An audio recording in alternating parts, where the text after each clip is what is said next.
Hi guys, thanks for coming back to Business Fridays. Make sure you subscribe to this channel to see more content like this. Hi guys, welcome back to my channel. This is Divine from Keeping Up with Divine. Thank you so much for coming. If you're a return subscriber, thank you for coming if you've been on my channel before. And if you're new, make sure you hit that subscribe button guys for weekly content every Wednesday and every Sunday 6 p.m. UK time.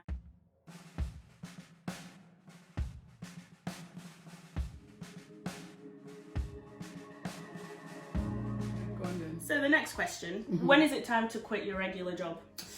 That is a very, very, very tricky question.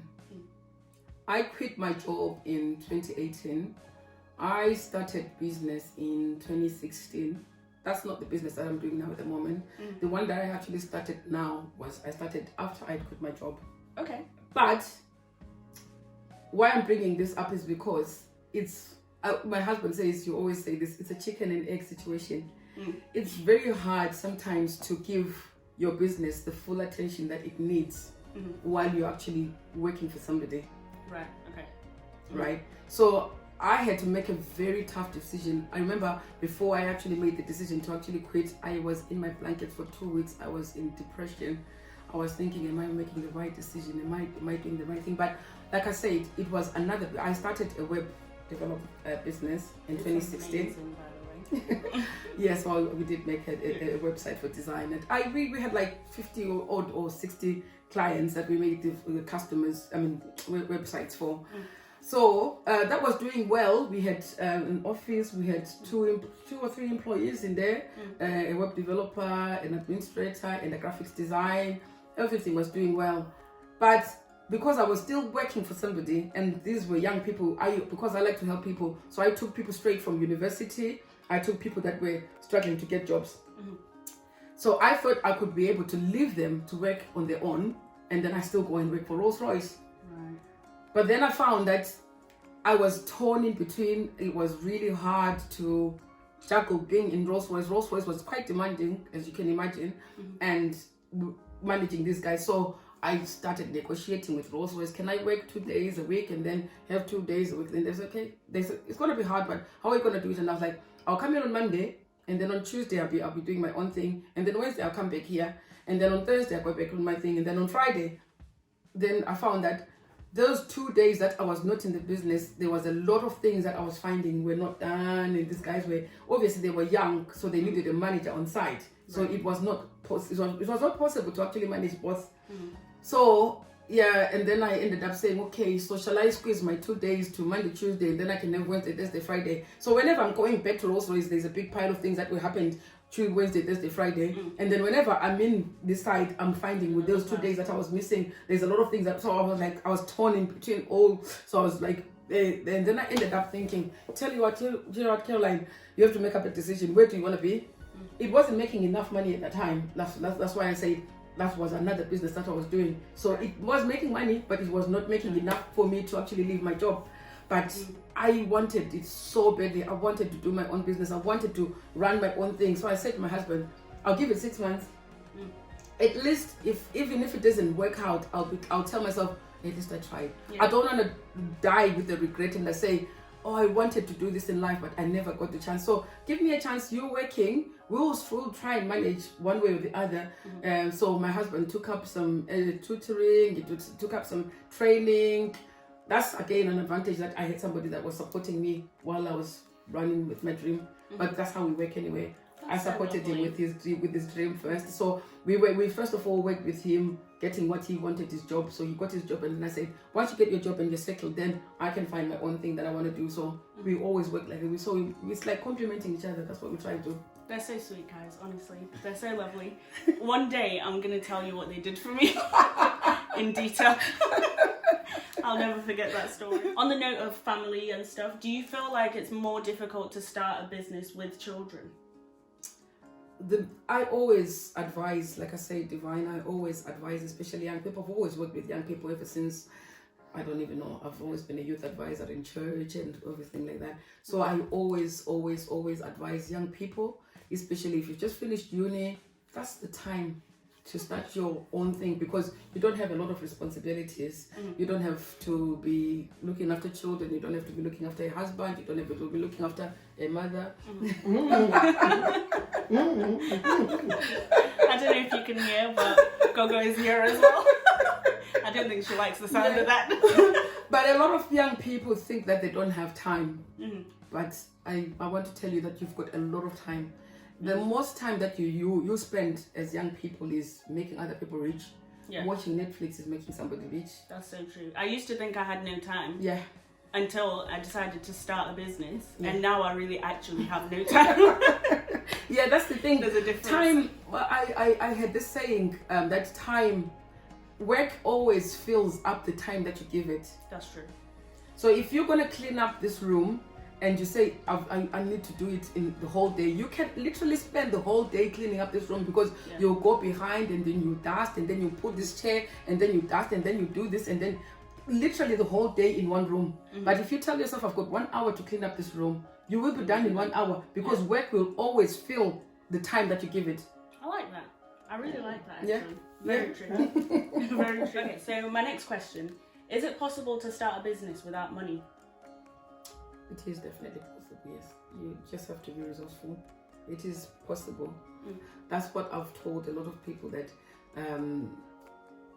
you don't have to wait until there's this certain condition. You just have to you have the right people giving you advice and coaching you and mentoring you, because a lot of people lose a lot of money because they are making a lot of grave mistakes in business. They're paying for things that they shouldn't be paying for because they think that it's glamorous. Or for example, some people will go, the first thing is, I want to do a business. They're gonna go and rent an office. What for? Yeah, that's true. You can start a business right from your sofa, right from your bedroom.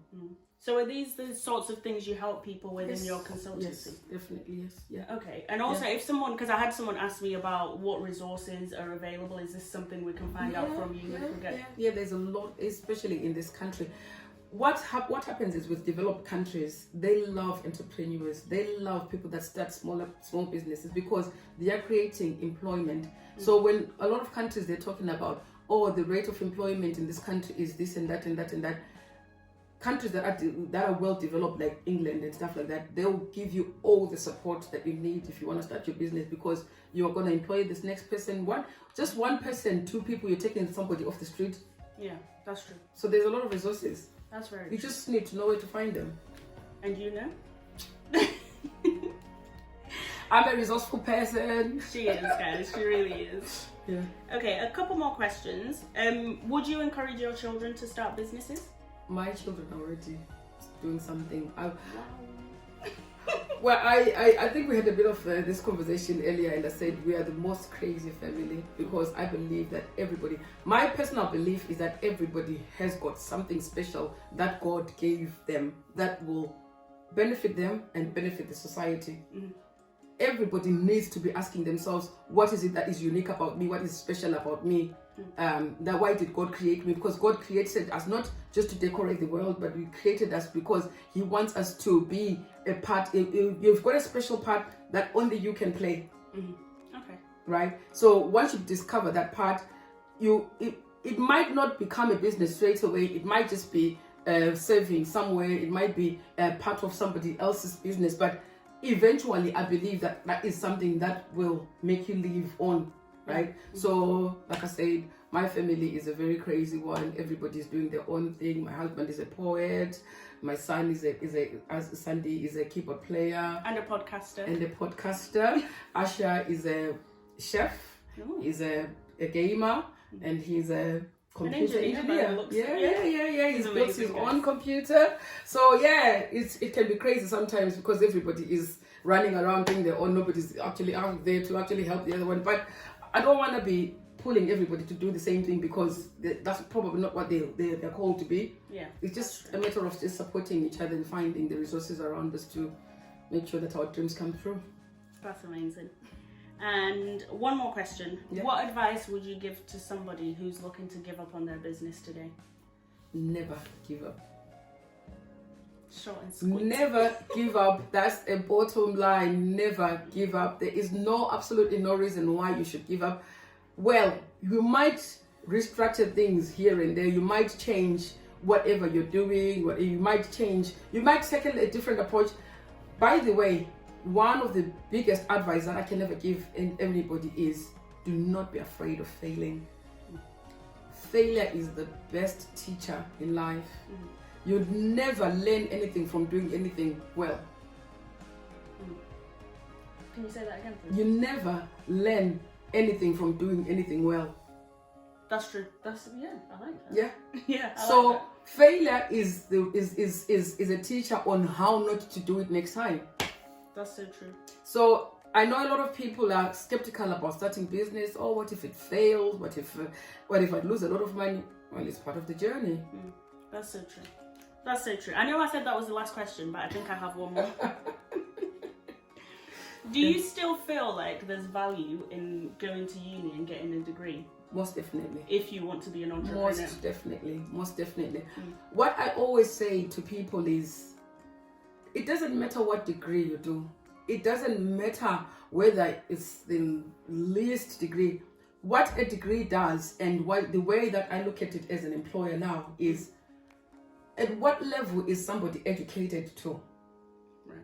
Right? So when you go to your degree, you're learning a lot of skills. You're learning, if you, for a peradventure, you go, okay, maybe let's not start about living on your own. Just being able to juggle your time between assignments. Sometimes people have to do some work and all that. All those are skills that you are accumulating. And it doesn't matter what other job you do. Do not be selective and say that I did a degree in this, so I'm waiting for that job. You're sitting at home and I've been applying, I don't. Yeah. Get up and go and work in McDonald's. It will teach you time management. It will teach you to be there, to be working on time. It will teach you to answer all different questions. That is a transferable skill.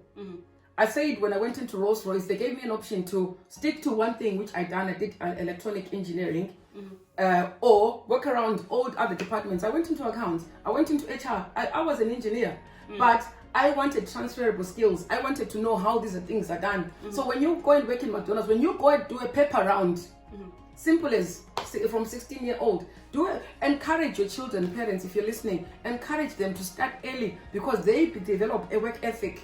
They develop time management. They develop a lot of transferable skills, and that is something that is built up experience. A lot of people are saying, oh, I was trying to apply for this job, and they're saying you don't have the experience. Yes, because you're probably not doing the right things. Volunteer in the company that in the kind of job that you want to be, because that is experience. Even if they give you 1 day a week paid, what you put in your CV after you've worked 6 months, you do not put that I was working 1 day a week. No, you just say I've worked 6 months at this company. That's true. Yeah, that's really true. And that's exposure. Okay, that's amazing. So, to wrap this up, do you have anything you'd like to say? Anything you'd like to share with us? Anything you want the people to know? Anything you've learnt this week? You can say anything. Right. My probably closing remarks would be, if you have a dream, if you have an idea, if you have ever wanted to do something, go for it. There's nothing that should stop you from living your life, living your dream. It might not be a straight road to get to that goal and to get to that dream.